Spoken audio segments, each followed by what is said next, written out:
नमस्कार दोस्तों, जेके एकेडमी में आपका स्वागत है।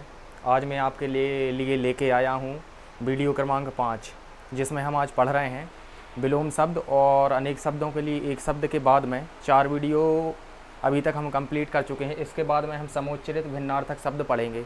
जैसा कि नाम से ही स्पष्ट है, आप सभी लोग जानते हैं कि समोच्चरित भिन्नार्थक शब्द मतलब जिनका उच्चारण तो समान है परंतु अर्थक इनका भिन्न अलग है, अर्थ अलग अलग है, उन्हें हम बोलेंगे समोच्चरित भिन्नार्थक शब्द। अर्थात एक गढ़ी हुई परिभाषा क्या हो जाएगी कि वे शब्द जो उच्चारण में तो समान होते हैं परंतु जिनके अर्थ भिन्न भिन्न या अलग अलग होते हैं, उन्हें हम समोच्चरित भिन्नार्थक शब्द कहते हैं।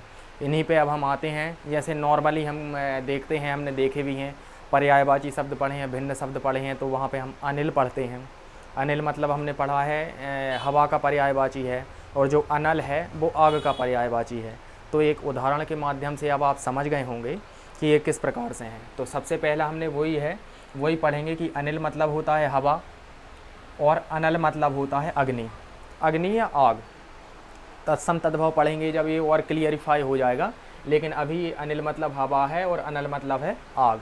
इसी प्रकार है अंत। अंत हम सभी जानते हैं, जैसा कि अंत किसी भी चीज़ की समाप्ति का होना, अंत किसी भी चीज़ की समाप्ति का होना। और अंत है मतलब नीच, जिसको अधम बोलते हैं, बहुत गिरी हुई प्रवृत्ति का व्यक्ति, उसको बोलेंगे हम नीच। इसके बाद है इति। इति का है अंत और इति आपदा, ठीक है कि नहीं। इति का है अंत और इति का है आपदा, तो इसको ध्यान रखेंगे। इति श्री कर देते हैं। रामायण वगैरह में भी, महाभारत में कई बार चर्चाएं होती हैं, प्रोग्राम शुरू होते समय या हमारे घर में कथा वगैरह का आयोजन किया जाता है तो वहाँ भी इस शब्द का प्रयोग इति श्री अध्याय समाप्त किया जाता है। तो इति का है अंत है और इति का है आपदा। इसके बाद में पढ़ रहे हैं उपल। उपले अपन सब लोगों ने देखा है, ठीक है कि नहीं। उपल, उपल मतलब होता है पत्थर, ठीक है कि नहीं। और उपला मतलब होता है कंडा, ठीक है कि नहीं। जो गोबर से बने हुए रहते हैं वो कंडा। तो उपल मतलब पत्थर, ठीक है ना, और उपला मतलब होता है कंडा। इसके बाद कर्ण, ठीक है कि नहीं। कर्ण और कर्ण, तो कर्ण जो है ये रा की रेप जो लगी है इसका मतलब होता है कान, और कर्ण का जिससे हम कुछ प्रयोग कर रहे हैं, अर्थात वो साधन, उसको प्रयोग करने के लिए जो चीज़ उपयोग में लाई जा रही है उसको बोलेंगे हम साधन। तो कर्ण का है साधन है और कर्ण का है कान। इसके बाद आगे पढ़ रहे हैं हम उत्कच। उत्कच, उत्कच और उत्कट। तो उत्कट का क्या होता है। उत्कट मतलब होता है उत्कट इच्छा, किसी भी चीज़ को जानने की या सीखने की प्रबल इच्छा, प्रबल या तीव्र बोल सकते हैं उत्कट को। लेकिन यदि टा की जगह चा आ जाए मतलब उत्कच, तो उत्कच मतलब होता है गंजा, अर्थात जिसके सर पर बाल ना हो, ठीक है कि नहीं। इसके बाद है गे। गे हम सभी लोग जानते हैं, गे मतलब जो गाने योग्य, ठीक है कि नहीं। गे गाने योग्य, और गे मतलब जिसे जाना जा सके, जैसा कि गे से अज्ञे है। गे है जो जाना जा सके और गे है गाने वाला। इसी प्रकार है यहाँ पर केसर, मतलब सह की गर्दन के बाल, जिसको हम झालर भी बोलते हैं प्रायः। तो शेर की गर्दन के जो बाल होते हैं उनको बोलते हैं हम केसर, ठीक है कि नहीं। इसमें कौन सा सा है, ये वाला। और इसके बाद है ये केसर जो है जाफरान और कुमकुम। जाफरान और कुमकुम को इस केसर से हम जानते हैं, समझते हैं। इसके बाद है कपिस। देखिए पा में यहाँ छोटी ई की मात्रा है, तो कपिस का मतलब है मटमैला।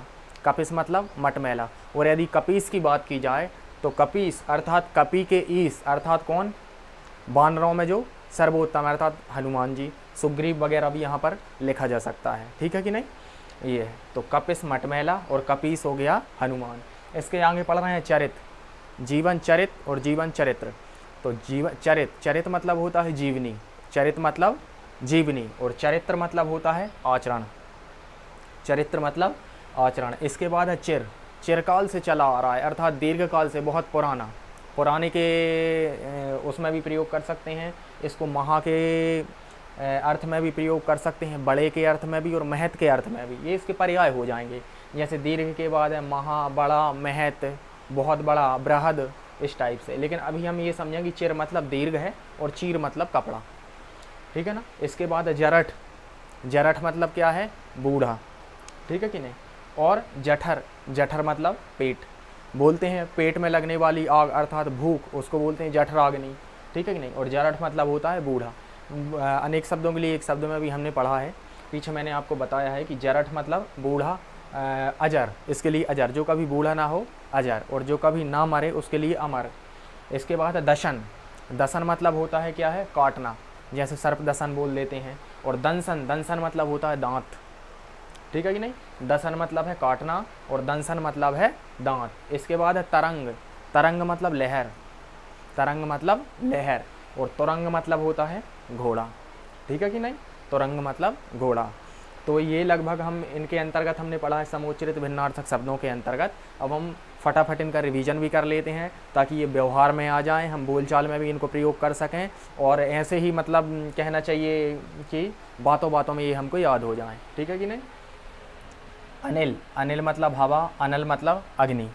यहाँ पे अंत, अंत मतलब समाप्ति, और अंत्य मतलब होता है नीच, अधम प्रवृत्ति का गिरा हुआ व्यक्ति, जो आदतों में गलत हो, आचरण से भी गलत हो बिल्कुल। इति, इति मतलब होता है इति श्री मतलब समाप्त होना, ठीक है कि नहीं। इति अंत समाप्त होना। और इति का मतलब होता है आपका आपदा। इसके बाद उपल मतलब है पत्थर, और उपला मतलब है कंडा। करण मतलब क्या है, वो साधन जिसके द्वारा कोई काम किया जा रहा है, और कर्ण मतलब कान। इसके बाद उत्कच, उत्कच मतलब जिसके सर पर बाल ना हो, गंजा। और उत्कट मतलब प्रबल, प्रबल भावना या इच्छाएं। इसके बाद है गे, गे मतलब जिसे गाया जा सके या गाया जा सकने योग्य, और गे मतलब जिसे जाना जा सके या जाना जा सकने योग्य। इसके बाद है केसर, सहकी, शेर की जो गर्दन पे जो बाल होते हैं उसको क्या बोलते हैं हम, केसर। जो झालर होती है उसको केसर बोलते हैं। और ये केसर कौन सा है, ये है जाफरान कुमकुम वाला, तो वो है, ये जो फसल के रूप में हम प्रयुक्त करते हैं वो केसर है। इसके बाद है कपिस, कपिस मतलब मटमैला या भद्दा, और कपीस मतलब बोलेंगे हम हनुमान या सुग्रीव बोल सकते हैं, ठीक है कि नहीं। यहाँ पर मैं एक और नोट किए दे रहा हूँ ताकि आप याद रख सकें, यहाँ पे सुग्रीव, ठीक है कि नहीं। आगे बढ़ते हैं चरित, चरित मतलब जीवनी, और चरित्र मतलब आचरण, ठीक है कि नहीं। चिर, चिर मतलब दीर्घ, महा, महत, बड़ा, विशाल काय। तो चिर मतलब दीर्घ, और चीर मतलब कपड़ा। इसके बाद आगे बढ़ रहे हैं हम जरठ, जरठ मतलब बूढ़ा, और जठर मतलब पेट। इसके बाद है दसन, दसन मतलब काटना, और दंसन, दंसन मतलब दांत। आगे पढ़ रहे हैं तरंग, तरंग मतलब लहर, हम सभी जानते हैं। और तुरंग, तुरंग मतलब घोड़ा। जब मैं पर्यायवाची पढ़ाऊँगा तब उसमें ये आएगा ज़रूर, तो ये हम एक दूसरे से रिलेट करके चलेंगे तो बहुत जल्दी से हमको याद भी होंगे, हमारी समझ विकसित भी होगी। तो तुरंग है, तुरंग, बाजी, घोटक, घोड़ा, अश्व, इस टाइप से घोड़े के पर्यायवाची हैं, ठीक है कि नहीं। तो आज के वीडियो में बस इतना ही, छोटा वीडियो है। जेके एकेडमी चैनल को लाइक, सब्सक्राइब और कमेंट कीजिए ताकि ये जो हैं वीडियोस सभी लोगों तक पहुंच सकें। आगे के वीडियो में मैं फिर लेकर आऊँगा, ठीक है। बहुत बहुत धन्यवाद, थैंक यू वेरी मच।